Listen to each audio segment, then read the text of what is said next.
कुरघोडी करताय, टीका करताय, तुमचं जे काय चालू आहे लखलाभ तुम्ही ते करत राहा. या सगळ्यांमध्ये तुम्ही कलाकारांना का खेचता?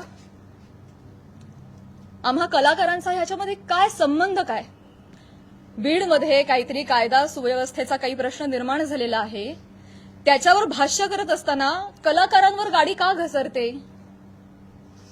बर, ते इव्हेंट मॅनेजमेंट विषयी काहीतरी सांगत होते की यांच्याकडून शिकावं इव्हेंट मॅनेजमेंट. मान्य, पण मग महिला कलाकारांचीच का नावं येतात? का परळीला कधीच कोणी पुरुष कलाकार गेला नाही का हो कार्यक्रमाला? त्यांची नावं का नाही येत?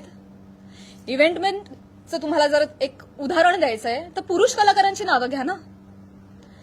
महिलांची नावं घेऊन अतिशय कष्टानं ज्या महिला अतिशय छोट्या फॅमिलीमधून येऊन संघर्षमय आयुष्य जगत मोठ्या होतात आणि आपलं एक नाव कमवतात, त्यांची प्रतिमा ते असं बोलून डागाळतात.